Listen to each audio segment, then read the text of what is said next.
नमस्तुभ्यम। हर हर महादेव। छत्तीसगढ़ राज्य के दुर्ग शहर के पास कोड़िया तहसील में गुरुजी पंडित प्रदीप मिश्रा जी के द्वारा गो पितृषि महापुराण कथा शुरू हो गई है और आज 7 अक्टूबर पहले दिन की कथा पूर्ण हो चुकी है। ये 7 दिवसीय शिव महापुराण कथा है जो कि 7 अक्टूबर से 13 अक्टूबर तक आस्था चैनल यूट्यूब के माध्यम से देखी जा सकती है।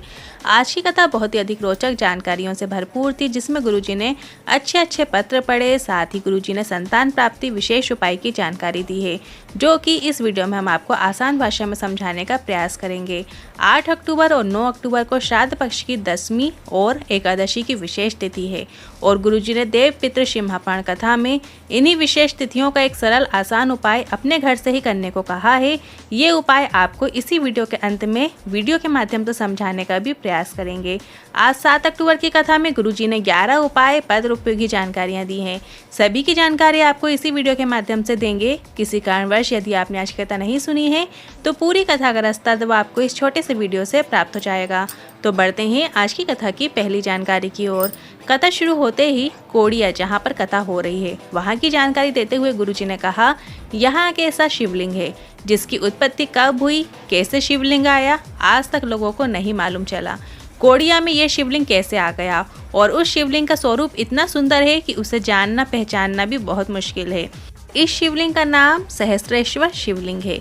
1000 शिवलिंग पर जल चढ़ाने का जो फल प्राप्त होता है वो कोड़िया शहर के इस पावन शिवलिंग पर जल चढ़ाने से प्राप्त हो जाता है। अगर आप शिवलिंग को देखेंगे तो पाएंगे कि बहुत सारे टुकड़ों को जोड़कर, पसारों को जोड़कर निर्मित हुआ है। सहस्त्रेश्वर शिवलिंग बहुत कम देखने को मिलते हैं। बढ़ते हैं आज की कथा की दूसरी जानकारी की ओर। गुरुजी ने कहा, जो लोग मोबाइल या टीवी के माध्यम से घर में कथा सुन रहे हैं तो एक प्रयास करना है। जो शिवधाम कोड़िया से जो कथा सुन रहे हैं, 7 दिन की कथा आसन लगाकर बैठकर 2 या 4 चावल के दाने हाथ में लेकर आपको कथा सुनना है। अगर आप अपने पूर्वजों के लिए, पितरों के लिए, घर में समृद्धि के लिए, वंश वृद्धि के लिए सुन रहे हैं तो रोज कथा सुनने के बाद चावल के दाने छत पर पूर्वजों के निमित्त जरूर डाल दें। बढ़ते हैं आज की कथा की तीसरी जानकारी की ओर। अगर किसी का घर थाने के पास होता है तो अलग अकड़ रहती है कि मेरे घर चोर नहीं आ सकता। अगर किसी का घर बस स्टैंड के पास रहता है तो उसमें भी अलग अभिमान होता है। उसी तरह आप में भी ये अकड़ होना चाहिए कि शंकर का मंदिर मेरे घर के पास है, शंकर मेरे पास रहता है। और जिस प्रकार से थाने के पास घर होने के कारण चोर नहीं आता है, उसी तरह घर के पास महादेव के मंदिर होने से यमराज भी जल्दी नहीं आता है। बढ़ते हैं आज की कथा की चौथी जानकारी की ओर। लोकेश्वरी साहू जी पत्र लेकर आए। मैंने छत्तीसगढ़ राज्य सेवा का 4 मेंस और 1 इंटरव्यू दे चुकी हूँ, पर मेरा चयन नहीं हुआ। किसी ने कहा, एक बार सीहोर चलो, वहाँ कंकड़ शंकर रखकर पूजन करके आएंगे। जब कंकड़ की धारा में कार्य पूर्ण हो तो कहीं कथा पंडाल में बैठकर कथा ज़रूर सुनना। और मैंने ऐसा ही किया और मैंने CGPSC का एग्ज़ाम दिया और मैं लेखा अधिकारी के पद में चयन हो गया है। उसी का आभार व्यक्त करने कथा पंडाल में आए हैं। बढ़ते हैं आज की कथा की 5वीं जानकारी की ओर।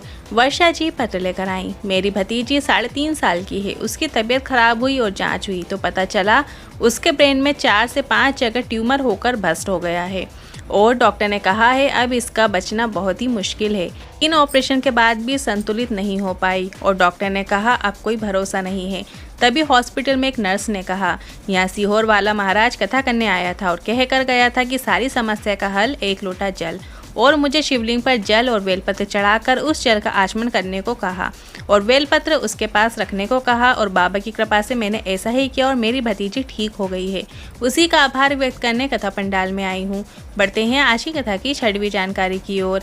दर्जी भी जब शर्ट बनाते हैं तो उसमें जो जेब बनाते हैं उसे लेफ्ट साइड में क्यों बनाते हैं? ताकि हमारे सनातन धर्म में अगर कोई शिवलिंग पर चढ़ी हुई बेलपत्र को अपने हृदय के पास रखेगा तो उसे उसका लाभ जरूर मिलेगा, ये निश्चितता है। बढ़ते हैं आज की कथा की 7वीं जानकारी की ओर। बालक को कोई बीमारी हो गई जिसके कारण उसके कमर के नीचे का पूरा शरीर शिथिल हो गया। वो चल भी नहीं पाता था। उसे गोदी में लेकर यहाँ वहाँ ले जाना पड़ता था। कोई डॉक्टर की दवाई काम नहीं आई। फिर सीहोर से रुद्राक्ष लेकर आए थे और 1 तांबे के कलश में हम रुद्राक्ष को गलाते और उसका जल शिवलिंग पर चढ़ाकर उस जल का आचमन हमने शुरू करवाया और आज कथा पंडाल में बालक कथा सुनने चलकर आया है। इसके बाद गुरुजी ने उस बालक को व्यासपीठ के पास चलकर आने को कहा, जिसे देखकर गुरुजी को बहुत खुशी हुई। बढ़ते हैं आज की कथा की 8वीं जानकारी की ओर। ममता साहू जी पत्र लेकर आई। मेरे पति के सर में बहुत तेज दर्द उठा और जब जांच कराई तो पता चला उन्हें ब्रेन ट्यूमर हो गया है और ट्यूमर भी ऐसी जगह पे है कि आँख के पास है, जिसके कारण आँख की रोशनी भी जा रही है और ट्यूमर भी बड़ा होता जा रहा है। डॉक्टर ने ऑपरेशन की बोल दिया, पर मैंने बाबा से निवेदन किया कि कुछ ऐसा करो कि ऑपरेशन ना करना पड़े। कई दिनों तक जांच होती रही और घर आकर हमने शिवलिंग पर जल चढ़ाना शुरू किया। सीहोर जाकर रुद्राक्ष लेकर आए और रुद्राक्ष का जल रोज शिवलिंग पर चढ़ाकर उसका आचमन कराते। और 1.5 महीने बाद जब ऑपरेशन के लिए गए तो डॉक्टर ने जांच करके बताया इनको अब ऑपरेशन की भी ज़रूरत नहीं है, इनका ब्रेन ट्यूमर ठीक होने लगा है। उसी का आभार व्यक्त करने कथा पंडाल में आए हैं। बढ़ते हैं आज की कथा की 9वीं जानकारी की ओर। ने अगली 2 कथाओं के बारे में विस्तार से बताया है, जो कि 17 अक्टूबर से 21 अक्टूबर तक नागपुर में होने वाली है, जिसका एड्रेस इस प्रकार है।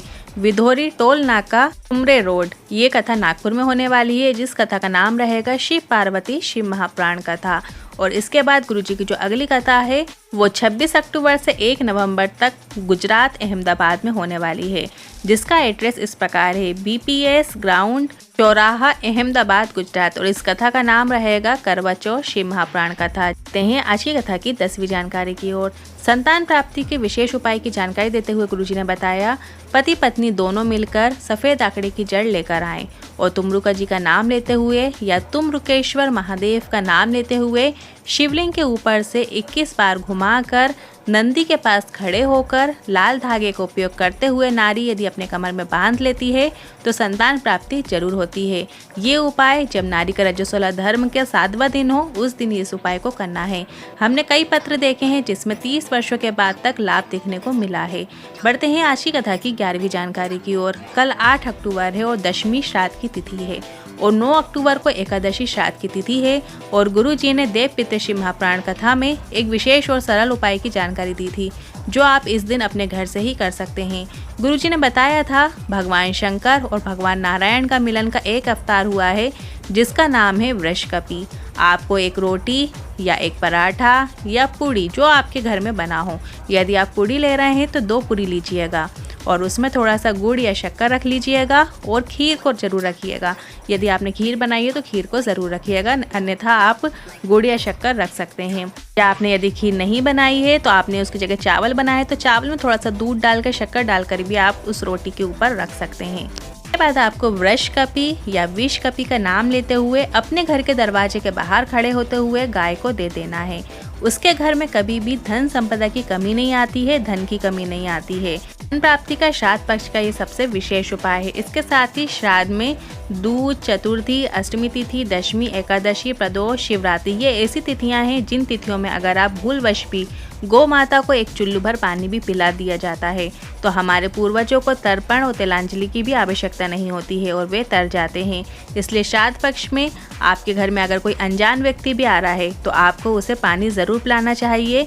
इससे आपको 1000 गुना पुण्य प्राप्त होता है श्राद्ध पक्ष में। और गाय को जब आप रोटी दे रहे हैं या कौए को रोटी दे रहे हैं या आप जिस भी जीव को रोटी खिला रहे हैं, कुछ अन्न खिला रहे हैं, तो उसे पानी ज़रूर दीजिएगा। गाय को रोटी तो खिला देते हैं पर पानी नहीं देते हैं। पानी ज़रूर दीजिएगा, जिससे घर में महाशनि का दोष नहीं लगता है और घर में धन संपदा और घर के भंडार हमेशा भरे रहते हैं और साथ ही पितरों को भी तृप्ति मिलती है। अगली जानकारी की ओर। ये उपाय गुरु जी ने पिछले वर्ष जो तर्पण शिव महाप्राण कथा हुई थी उसमें बताया था। ये सिर्फ एकादशी के दिन और द्वादशी के दिन किया जाने वाला विशेष उपाय है। जिनके घर में लक्ष्मी नहीं टिकती है उनके लिए विशेष उपाय है। आपको एक पीपल का पत्ता लेना है। पीपल के पत्ते पर शहद की आपको 7 बिंदियाँ लगा देना है और उसी पर थोड़ा सा आपको चंदन लगा देना है।